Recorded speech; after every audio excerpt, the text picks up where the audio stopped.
Siap untuk mendengarkan, dan kami telah siap untuk Kau kuatkan, dan kami telah siap untuk Kau perlengkapi melalui kebenaran firman Tuhan yang sebentar akan kami mendengarkan. Oleh karena itu Tuhan, kami sangat percaya bahwa Yesus tetap setia di dalam setiap hidup kami, dimanapun kami berada. Melalui kasih karunia Tuhan, kami boleh tetap bersukacita karena kuasa Roh Kudus-Mu terus melimpahkan, mencurahkan. Kami tetap semangat menjalani hidup ini seturut kehendak-Mu. Di dalam nama Yesus Kristus kami mengucap syukur. Haleluya, haleluya. Amin. Amin. Salam. Silakan Bapak Ibu, saudaraku yang diberkati Tuhan duduk kembali. Salam kudus buat kita semuanya. Salam kudus. Ya. Puji Tuhan. Kita adalah orang-orang yang sangat berbahagia ketika kita sudah beriman dan kita sudah percaya melalui kematian Yesus Kristus di kayu salib 2000 tahun yang lalu. Dia mengorbankan dirinya dan menumpahkan darahnya supaya kita yang tadinya kita orang berdosa, maka kita dikuduskan, kita dibenarkan, dan kita diberkati sehingga kita berhak menerima kehidupan kekal selama-lamanya. Sehingga itulah kebahagiaan yang sangat terbesar. Dan ini adalah suatu rahasia yang sebenarnya yang banyak orang tidak tahu dan tidak mengerti tentang salib Kristus itu sebenarnya.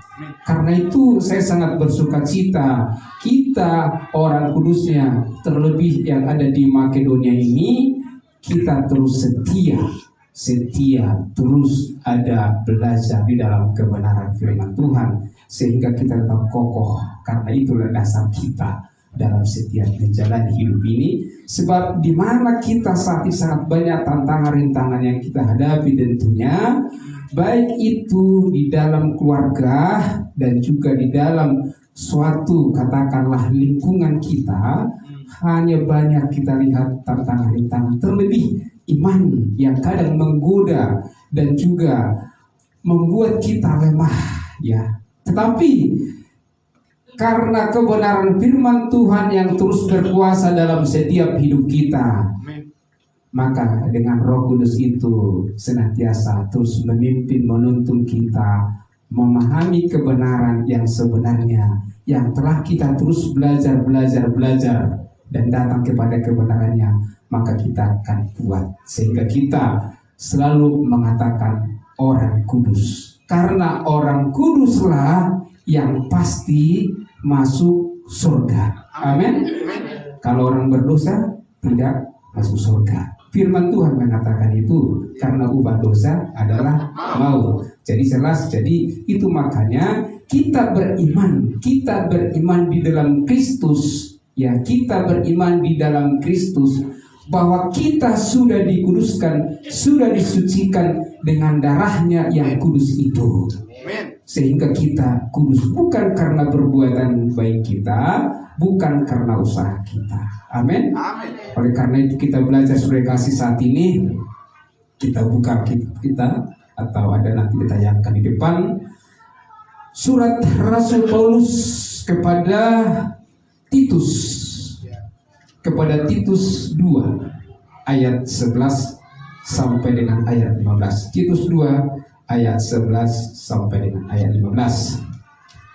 Dengan judul Lembaga Alkitab Indonesia, Kasih Karunia Allah Menyelamatkan Semua Manusia. Tapi kita nanti belajar sudah kasih karunia Allah mendidik kita, kasih karunia Allah mendidik kita orang yang percaya kepadanya, ya. Nah, kita baca, karena kasih karunia Allah yang menyelamatkan semua manusia sudah nyata.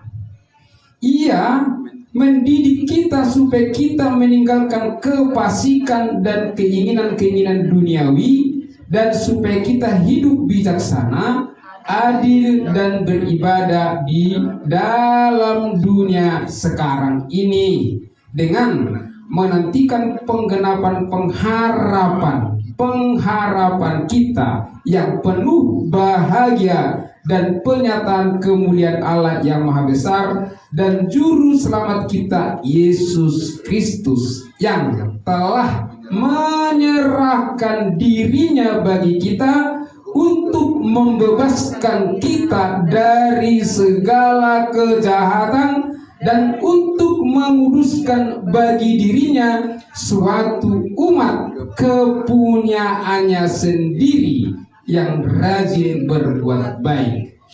Beritakanlah semuanya itu, nasihatilah dan yakinkanlah orang dengan segala kewibawaanmu. Janganlah ada orang yang menganggap engkau rendah. Luar biasa, dan ini sangat luas sebenarnya sudah kasih kebenaran firman Tuhan ini. Tapi saya sangat percaya kita tangkap ya kebenaran ini supaya kita kuat sudah kasih ya. Dan kita betul-betul nanti kita ada perubahan setelah kita mengerti, memahami kebenaran kasih karunia ini. Itu yang sangat penting. Karena kita hidup adalah di dalam kasih karunia Allah. Amin. Jadi penting kita harus pahami bagaimana kasih karunia Allah itu sebenarnya mendidik kita dalam setiap hidup ini. Itu penting yang kita pahami. Saudara yang dikasih Tuhan, kita tahu bahwa Titus ini adalah anak rohani daripada Paulus. Dan saudara tahu bahwa Paulus ini adalah masih muda, saudara kasih.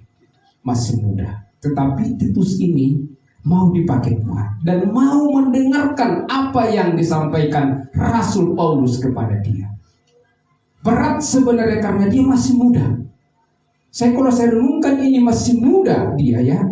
Tapi apa yang disampaikan oleh Tuhan melalui Rasul Paulus, ada banyak tugas yang disampaikan di dalam kehidupan Titus supaya di dalam penggembalaan daripada Titus itu sendiri sebenarnya jangan sampai terkecoh atau jangan sampai berita keselamatan itu disingkirkan.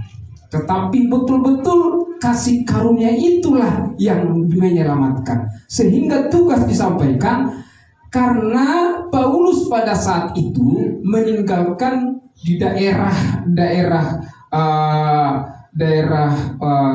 Kreta ya. Jadi ada pulau Kreta. Jadi dia tinggalkan Titus ini supaya di dalam penggembalaan itu diteruskan. Dan diminta kepada Titus supaya dia juga bisa mengatur dan menetapkan penatua di setiap kota-kota itu. Jadi tahu sendiri kalau namanya saat ini masih muda, katakan ya. Tetapi dia dipercayakan memilih orang-orang yang mau melayani Tuhan ya. Mau melayani Tuhan dan juga memilih dan mengatur menetapkan penatua-penatua dan juga penginjil-penginjil di sana. Itu bukan mudah, saudara kasih. Kenapa? Karena di sana banyak ragam, ada yang tua, ada yang muda, ada ibu-ibu dan lain sebagainya. Tetapi kita lihat respon daripada Titus itu, dia tidak banyak komen, dia lakukan, saudara kasih. Dia lakukan, walaupun memang di sana dikatakan bahwa seorang penatua itu tidak bercacat, saudara kasih. Bagaimana caranya? Saya pikir bagaimana caranya, dan itu juga anak-anak daripada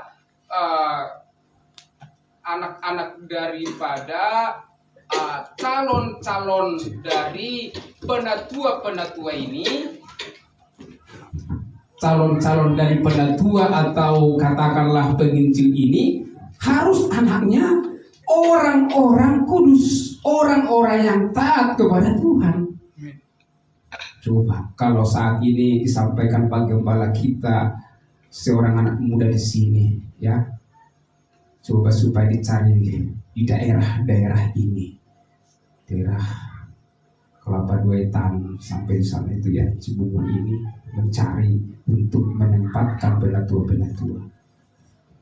Tapi luar biasa, Titus tidak gentar, ya, dia melakukan, walaupun memang di sana itu, di daerah Kreta itu, saudara kasih, memang kalau kita lihat di ayat 12 itu, di Titus 1:12 itu dikatakan di sana itu banyak orang, karena ada di situ ada satu nabi mengatakan bahwa di daerah daripada kota itu atau katakan Kreta itu ada banyak juga, ada di situ pembohong, ada binatang buas, pelahap, dan yang malas, banyak di sana.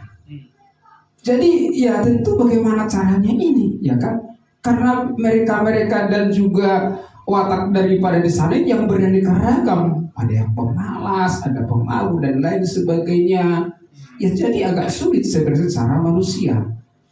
Nah dengan itulah maka Rasul Paulus setelah melihat keadaan ini, nah ditulislah surat ini kepada Titus supaya kasih karunia Allah itulah yang bisa menyelamatkan manusia, karena tidak ada yang lain, tidak ada yang lain. Walaupun mereka berbuat baik, walaupun mereka melakukan daripada kehidupan di sana supaya berusaha supaya dia kudus dan juga supaya dia juga bisa artinya benar, tidak bisa mereka melakukan itu dan tidak akan bisa mereka kudus dan dibenarkan karena dengan perbuatan mereka. Maka dengan itulah Rasul Paulus membuat surat ini kepada Titus supaya disampaikan tentang kasih karunia Allah lah yang satu-satunya yang menyelamatkan semua manusia yang rindu dan juga mau responi setiap kebenaran itu kepada setiap yang mendengarkan. Jadi berbahagia saudara-saudara yang dikasih dan juga yang mengikuti live streaming dan juga Facebook yang mengerti rahasia kebenaran ini, saudara kasih. Karena inilah inti daripada kekristenan kita. Amin. Ini rahasia kekristenan kita yang mengerti tentang salib Kristus itu. Karena tidak banyak gereja-gereja, saudara kasih, untuk menyatakan dengan menjabarkan dan menyampaikan lebih luas lagi. Karena juga banyak kita lihat saat-saat saudara kasih yang tentu beraneka ragam kebenaran firman Tuhan. Kalau tidak dibagi dengan benar, ya ini bisa-bisa kita salah paham, saudara kasih. Maka tentu kita terus diminta belajar, saudara kasih. Nah, dengan itu saudara kasih, maka dengan perkataan daripada Paulus kepada Titus supaya kasih karunia Allah itu yang menyelamatkan manusia, supaya disampaikan di dalam penggembalaan yang telah dipercayakan kepada Titus, yaitu di Kreta itu. Nah, maka dengan itu mereka kasih luar biasa bagaimana situasi di Kreta itu. Ya setelah dia sampaikan berita sukacita, berita baik, yaitu tentang keselamatan kekal melalui kasih karunia ini, Maka kasih karunia itulah yang mendidik mereka, mendidik kita juga orang percaya. Sebab dikatakan di sana, karena kasih karunia Allah yang menyelamatkan semua manusia, ya, semua manusia sudah nyata bagi orang yang percaya, yaitu tentang pengorbanan Yesus Kristus di kayu salib 2000 tahun yang lalu. Karena tidak ada satupun sebenarnya manusia itu bisa selamat atas perbuatan mereka, bagaimanapun caranya. Mau berpuasa tidak akan bisa, ya. Juga dia mau berdoa di kamar, contohnya, ya, sendiri atau berdua atau keluarga, satu hari penuh berdoa, contoh nangis-nangis, tidak juga bisa. Tidak bisa. Kenapa, saudara? Karena usaha mereka, perbuatan mereka, dan tidak akan sanggup orang. Tidak akan pernah sanggup. Nah, Tuhan mengatakan itu sebenarnya, terima kasih. Sehingga dengan nyata itu dasar daripada orang-orang Kreta di sana itu, hanya melalui kasih karunia itulah sebenarnya mereka bisa diselamatkan. Lain itu tidak ada. Makanya dia dengan nyata, yaitu tentang salib Kristus itu 2000 tahun yang lalu. Ini yang sangat penting saya kasih pahamnya. Kalau memang ini sangat mengerti banyak orang, saya percaya hidupnya akan berubah, dan juga mereka akan semakin semangat dalam hidup ini, saya kasih. Walaupun sangat banyak tantangan yang rintangan dihadapi oleh setiap manusia, bahkan orang-orang kudusnya Tuhan. Tapi ingat, ya, saudara kasih, bahwa saudara-saudaraku pasti sudah diperhitungkan Tuhan dan sudah diberikan tempat bagi kita. Karena memang dunia ini adalah tidak ada tetap ketenangan. Kita sementara di dunia ini, tadi sudah dikatakan anak-anak sekolah di kita, bahwa kewargaan kita adalah kewargaan di dalam surga. Supaya kita ingat, jadi kita jangan sampai kalau nanti nyaman, ada nyaman, kalau rasa nyaman dia di dunia ini, nah ini nanti akan semakin, artinya dia semakin banyak tentang mengalami kedagingan keduniawian itu sebenarnya. Tapi saya sangat yakin dengan mengerti, memahami kasih karunia ini, mendidik kita nanti bagaimana kita supaya kita itu semakin artinya setia di dalam mengikut Kristus itu, karena kita sudah dibenarkan, sudah dikuduskan, dan juga sudah diselamatkan itu sebenarnya. Ya, jadi kita tidak hanya kita selamat itu saja, tidak bisa ibadah, tidak penting saat teduh, tidak penting Kamis, bukan di situ letaknya saudara kasih. Tapi kita mengerti bagaimana mendidik kita supaya kita senantiasa bahwa kita sebagaimana dikatakan tadi anak sekolah minggu kita, bahwa sebab karena kasih karunia Allah kamu diselamatkan melalui iman.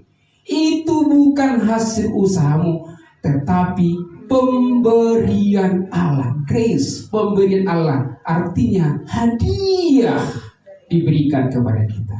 Itu juga bukan hasil usahamu. Jangan ada orang yang mengatakan diri. Jangan karena dipikir dia sudah hebat, artinya dia kaya, dia ini, sepertinya seseorang katakan seperti kelihatannya sangat kudus sekali, ya, dan sangat katakan di dalam suatu ibadah-ibadah tertentu terhormat. Tidak itu ya sebenarnya yang diminta oleh Tuhan. Tapi keselamatan itu menjadi sukacita besar bagi kita karena kita sudah percaya dan beriman di dalam Yesus Kristus. Maka dengan itulah ia katakan, ia mendidik kita. Ia artinya kasih karunia itu. Kasih karunia itulah yang mendidik kita supaya kita meninggalkan kefasikan dan keinginan-keinginan duniawi. Jadi kita yang sudah mengerti dan kita sudah yakin dengan percaya bahwa kita telah diselamatkan semua karena kasih karunia Tuhan, maka kasih karunia Tuhan itu mendidik kita supaya kita meninggalkan kefasikan kedagingan kita itu. Jadi artinya ada juga hal-hal tugas-tugas kita sebagai kasih. Ada hal-hal yang kita perjuangkan sebagai kasih. Kalau contoh kita bangun jam 4:30, emang itu nggak perjuangan? Saya mengatakan perjuangan sebagai kasih. Perjuangan, mau dia tidur, ya kan?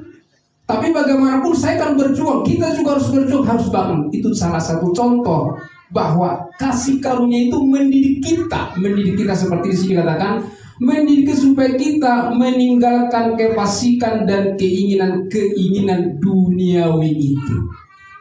Jadi kita, kalau kita sudah tahu bahwa itu tidak benar di hadapan Tuhan, jangan mau di dalamnya. Kalau itu sudah salah, jangan lakukan lagi. Kalau itu katakan sudah dosa, jangan lakukan. Itu sebenarnya. Karena kita telah dikuduskan, maka kita juga akan memang dipastikan dan dikuatkan Tuhan. Kita memang perbuatan kita juga kudus. Kalau kita dibenarkan Tuhan, kita juga harus yakin bahwa kita pasti dibenarkan karena Allah kita sudah membenarkan kita dari segala dosa-dosa kita tadi tersebut. Maka dengan kefasikan tersebut, maka kita juga akan meninggalkan itu. Maka Allah mengatakan, jadi siapa yang ada dalam Kristus, ia adalah ciptaan baru. Yang lama sudah berlalu, tetapi yang baru sudah datang. Artinya yang lama, kehidupan kita yang lama-lama dulu itu jangan disimpan-simpan sebagai kasih. Itu makanya banyak saat ini persoalan-persoalan keluarga, persoalan-persoalan katakanlah gereja katakan, karena selalu mengingat-ingat yang setahun, 2 tahun, 3 tahun, 10 tahun, 20 tahun yang lalu sebagai kasih, diingat-ingat terus. Itu bukan begini, itu bukan begini. Seolah dia menghakimi, ya kan? Padahal yang tidak ada bisa menghakimi, hanya Tuhan yang menghakimi. Hati-hati sudah kita manusia, jangan sampai dia mengatakan betul. Lihat itu sudah jadi, ya kan? Karena dia begini. Coba jangan sampai ada begitu ya. Benar. Ini kita harus hargai kebenaran Tuhan. Kita berubah, pola pikir kita harus berubah. Ya. Kalau memang tidak berubah kita, nanti orang juga ya bagaimana orang kudus yang mengerti kasih karunia itu. Pak Gembala kita sudah artinya merelakan dirinya untuk belajar dengan Tuhan. Belajar, namanya belajar itu tidak gampang sebagai kasih. Ada harus waktu pengorbanan kita, pikiran kita yang kita fokuskan. Jadi kita harus tinggalkan di tingkatan yang kita dikatakan supaya kita dan kita dididik melalui kasih karunia itu meninggalkan kefasikan dan meninggalkan keduniawian itu. Sudah tahu ya kefasikan ibunya seperti apa. Kita harus tinggalkan sudah. Tidak gampang sudah kasih, tapi katakan tinggalkan, harus tinggalkan.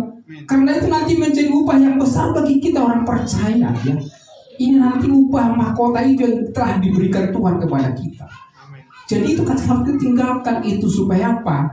Ya supaya kita artinya bahwa kita orang yang telah dikuduskan itu semakin banyak orang diberkati Tuhan dan juga kebenaran firman Tuhan semakin luas disampaikan. Jadi karena itu yang 12, maka dengan itu juga supaya apa supaya kita hidup bijaksana. Jadi kalau kita tinggalkan tadi kefasikan keduniawian itu untuk apa? Ya katanya supaya kita bijaksana. Kalau namanya sudah kita sering bijak juga ya dia ya. Saya nggak sangka kok bijak itu dia. Heran kita dan memang kita segan melihat orang-orang yang bijaksana. Ya, kalau ada suatu perkumpulan dikatakan ada contoh persoalan, tapi dia katakan seperti ini keputusannya, bijaksana dia. Tidak terpengaruh kepada A, tidak terpengaruh kepada B, C, tapi dia membuat satu kebijaksanaan dengan kebenaran firman Tuhan. Bijaksana dia, dan dia adil. Adil tidak ada karena seperti dunia saat ini, sepertinya adil karena disogok A, B, C, ya kan? Sogok di sana sini, sepertinya supaya dia pro kepada seseorang. Tidak demikian, tetapi Tuhan mengatakan kalau kita meninggalkan kefasikan dan keduniawian kita supaya kita memperoleh kebijaksanaan, ya, adil dan kita adil. Dan dikatakan lagi di sana tadi katakan, dan beribadah di dalam dunia sekarang ini. Penting kita harus beribadah, saudara. Jangan sampai saudara-saudaraku tidak beribadah. Kalau tidak beribadah, artinya coba renungkan, banyak tantangan dan banyak godaan-godaan di dalam setiap dirimu. Karena kita datang kepada kebenaran itu, dan karena kita boleh beribadah, dan karena kita juga boleh bersekutu dengan orang kudus, kita bisa dikuatkan. Jangan sangka, walaupun dia seorang pendeta, penginjil, yang pendoa, sekolah minggu, jemaat orang kudus, tidak ada masalah, tidak ada pergumulan. Banyak pergumulan kita. Semakin banyak pergumulan itu, banyak. Kenapa demikian? Ada kalanya seperti itu. Tapi firman Tuhan menguatkan kita. Kita harus bersyukur, karena dengan melalui itulah kita supaya datang kepada kebenaran mengucap syukur. Tuhan, ini kami tidak bisa kuat kalau kami hanya mengandalkan diri, langkah pikiran kami. Tetapi kami akan bisa kuat karena hanya pertolongan Tuhan dengan kasih karunia-Nya, sehingga kami kuat. Kita tidak, betul. Sepertinya, wah, serius dia. Padahal tidak. Tapi kalau kita mengerti kasih karunia ini, saudara kasih, ada kekuatan baru. Ada kita fokus kepada kebenaran. Ada yang kita tangkap dan kita izinkan Roh Kudus itu bekerja sehingga kita bisa dikuatkan. Kita juga bisa rasakan. Oh Tuhan, begitu baik Engkau, luar biasa Tuhan. Semua karena kasih karunia. Saya tidak bisa andalkan saya. Siapalah diri saya itu Tuhan. Saya hanya sementara di dunia ini. Kapan saja kita dipanggil Tuhan, bagaimana? Kita harus sudah yakin dan kita sudah diselamatkan. Tapi kalau orang lain, bagaimana? Ini yang menjadi persoalan, saudara kasih, sebenarnya setiap kita orang kudusnya Tuhan. Itulah yang kita tangisi sebenarnya, seperti Rasul Paulus. Tidak mau saudara-saudaranya, tidak mau, artinya di dalam kehidupan neraka kekal itu. Dan dia harus beritakan kebenaran itu. Dia harus ajak keluarga itu sebenarnya. Walaupun kadang keluarga ngewel, kadang banyak dan tantangan dan lain sebagainya. Tetapi saya percaya kita meminta dan kepada Tuhan supaya kita terus dikuatkan, sehingga keluarga kita menjadi keluarga yang telah diselamatkan oleh Tuhan. Nah, jadi dengan sekarang kita ini harus beribadah, karena itulah satu-satunya modal dan dasar kita dengan mengucap syukur, dengan mendidik kita di dalam kasih karunia Allah itu. Amin, saudara kasih. Maka dikatakan lagi di ayat 13, dengan menantikan pengharapan kita yang penuh bahagia dan penyataan kemuliaan Allah yang maha besar dan juru selamat kita, Yesus Kristus. Kita dengan dididik oleh kasih karunia Tuhan ini, inilah pengharapan kita, orang kudus, orang percaya. Dan kita tetap setia dan sabar menunggu kita rapture dan diangkat oleh Tuhan bersama-sama di awan-awan. Bukan karena kebaikan kita, bukan karena usaha kita, saudara kasih, kita rapture nanti. Tetapi ini yang kita harus sabar, saudara kasih. Tetap kita setia di dalam kasih karunia Tuhan ini. Tetap setia. Karena kapanpun Tuhan kita mengangkat kita boleh nanti bersama-sama Dia kekal selama-lamanya. Itulah menjadi suatu pengharapan kita yang saat ini terus kita tunggu di dalam setiap kebenaran ini. Sabar, saudara kasih. Karena walaupun kita dengarkan ada banyak YouTube dan juga kepada firman Tuhan yang kadang kita dengar di tempat yang lain, bahwa Yesus datang kedua kalinya dan nanti akan disiksa, dibunuh, sampai kita setia katanya kan, supaya kita memperoleh keselamatan. Sebenarnya itu nanti kami bahagian daripada orang kudus, tidak seperti itu. Kita tetap tenang dan nanti terangkat di dalam surga. Itu luar biasa. Jadi penderitaan yang ada di dunia ini, yang antikris lah dan juga nanti 66 lah umpamanya, itu tidak akan kita lalui, saudara. kasih. Waktu ini supaya kita paham. Tidak kita alami. Karena kita sudah dikuduskan Tuhan, kita sudah dibenarkan Tuhan.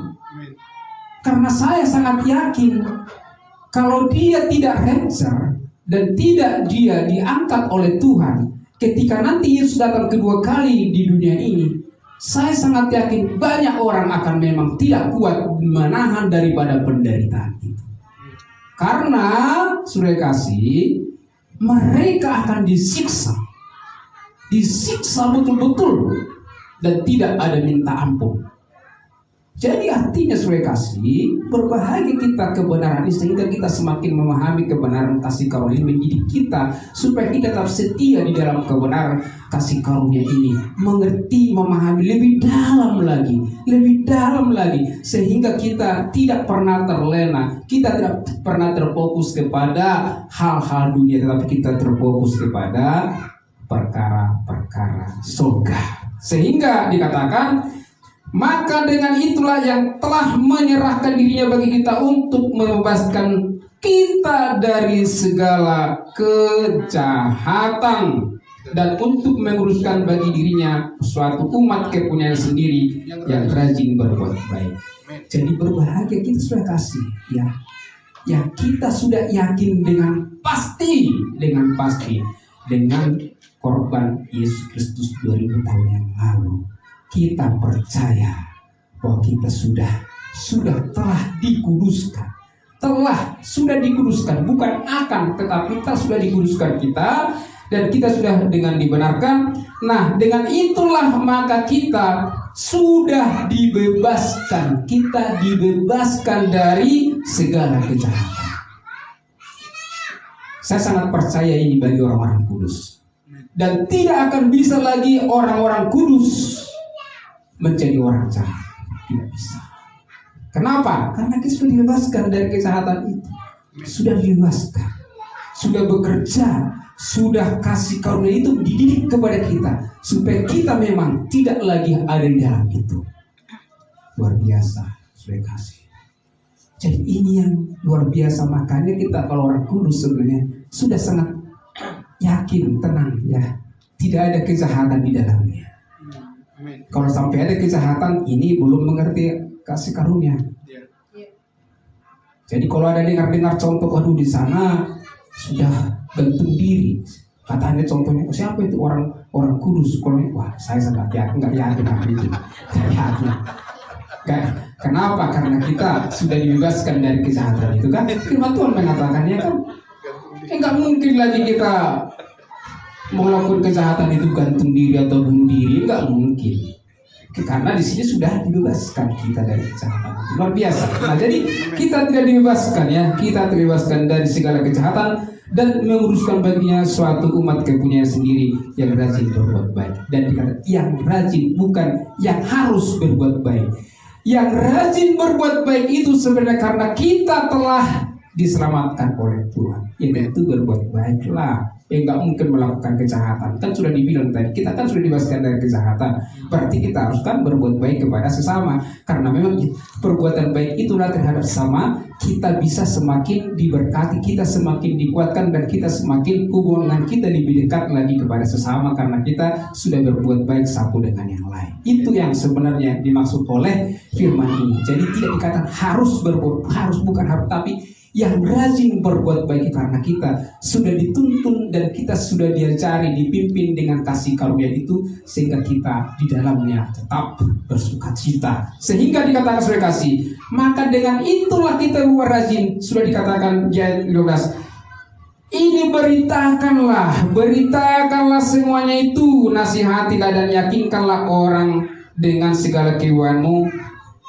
Dikatakan janganlah ada orang yang menganggap engkau rendah. Puji Tuhan, jangan sampai ada di antara kita merendahkan. Saya sangat rendah, apalah saya ya. Saya kan ngontrak, saya kan juga tidak ada sekolahan saya. Jadi sepertinya agak minder gitu loh, agak minder. Tapi firman Tuhan saat ini, jangan menganggap engkau rendah. kita itu sangat berharga sekali di mata Tuhan. Sudah sangat berharga sekali.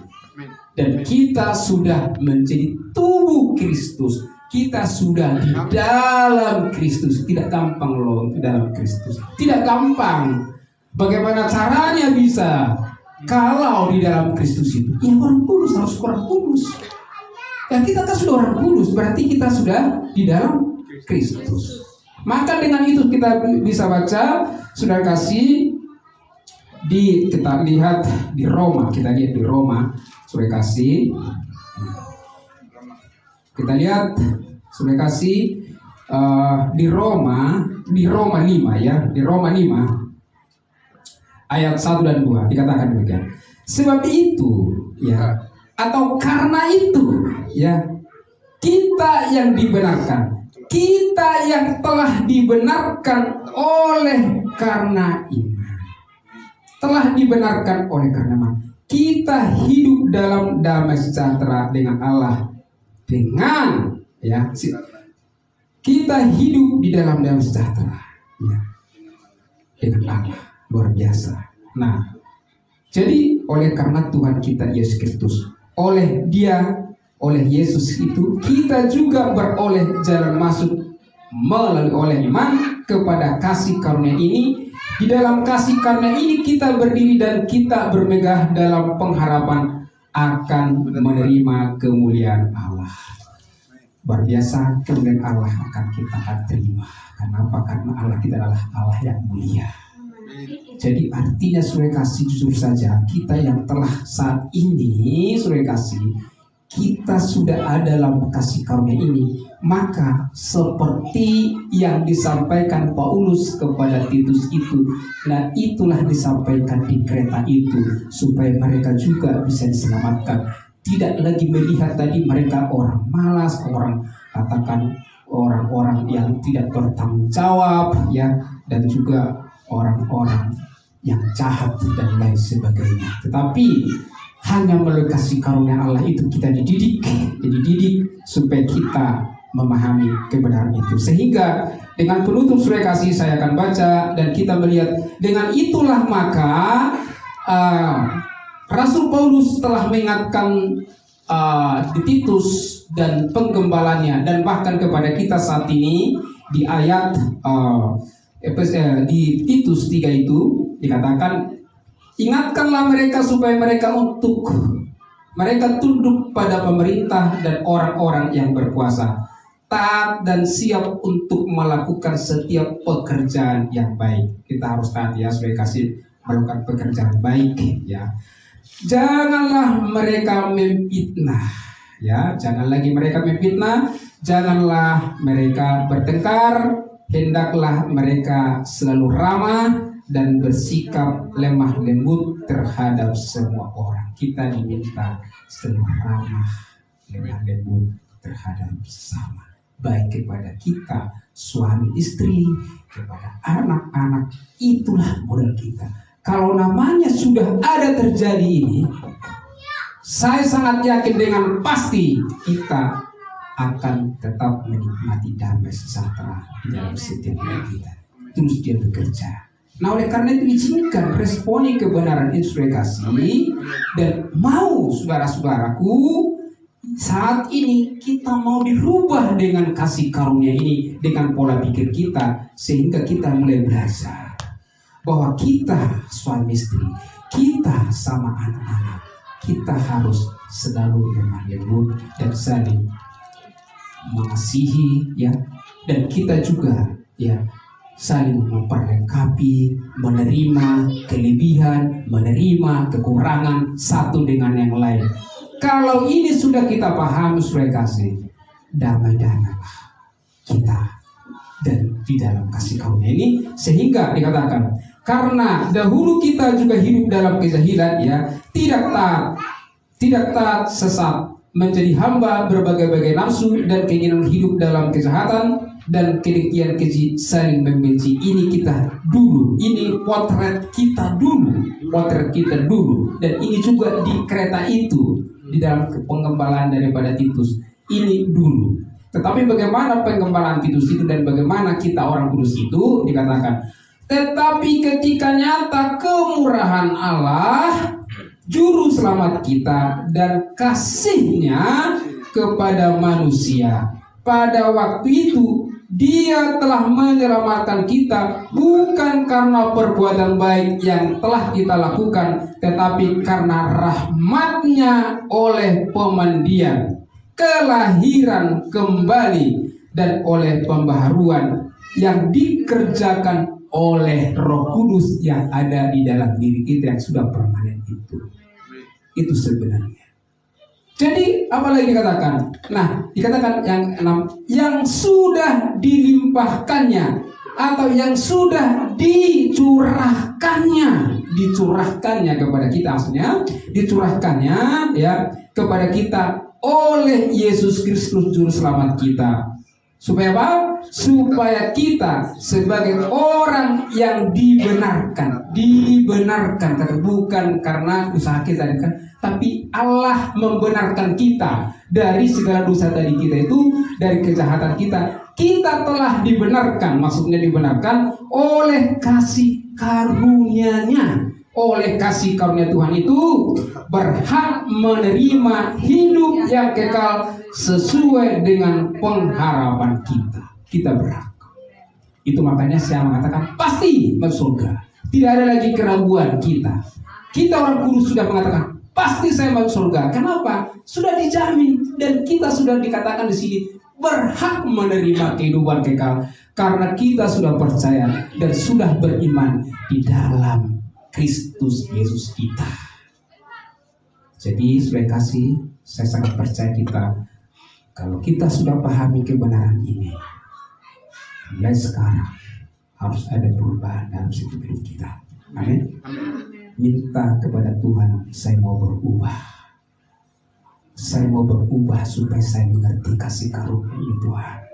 Lebih dalam lagi Tuhan, supaya saya bisa pahami yang begitu dalam kasih karunia-Mu itu kepada kami. Izinkan dan responi kebenaran ini supaya kasih. Supaya saudara terus maju. Tidak lagi kita kendor. Karena kita saat ini harus diminta, harus kuat, kita kuat. Dan itu kekuatan itu sudah diberikan kepada kita. Tapi jika saudara-saudara tidak mau kuat, bagaimana kita bisa berjuang? Karena orang-orang kuatlah yang bisa terus berjuang, ya, dan nanti bisa menikmati kehidupan kekal selama-lamanya. Inilah kebenaran firman Tuhan yang dapat saya sampaikan, saudara kasih. Kiranya Tuhan Yesus berkati kita.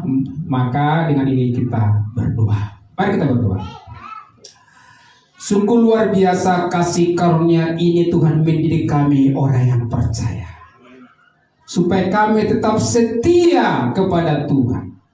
Karena begitu sangat besar kasih-Mu yang nyata dalam setiap hidup kami. Bahwa Engkau telah mati berkorban di kayu salib 2000 tahun yang lalu. Darah-Mu tercurah untuk kami supaya dibebaskan dari segala dosa kami. Supaya kami kudus satu kali untuk selama-lamanya. Supaya kami dibenarkan oleh kasih karunia-Mu Tuhan. Tidak ada yang kami lakukan dalam keselamatan yang telah Engkau berikan.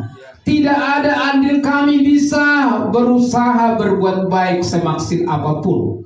Karena semua pekerjaan Tuhan itu adalah 100% adalah pekerjaan Tuhan dalam setiap hidup kami yang telah memberikan keselamatan kekal kepada setiap orang yang percaya kepada-Mu.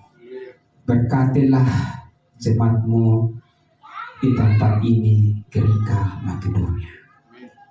Engkau melihat hati daripada orang kudus ini Tuhan. Kami rindu Tuhan perlengkapi.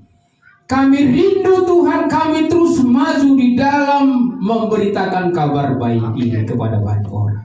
Sebab Engkau mengatakan, karena kehendak-Mu supaya semua orang diselamatkan dan datang kepada kebenaran itu. Oleh karena itu, Roh Kudus-Mu terus bekerja dalam setiap hidup kami, sehingga kami selalu boleh menyampaikan kebenaran ini dengan penuh sukacita. Di dalam nama Tuhan Yesus Kristus kami berdoa. Haleluya.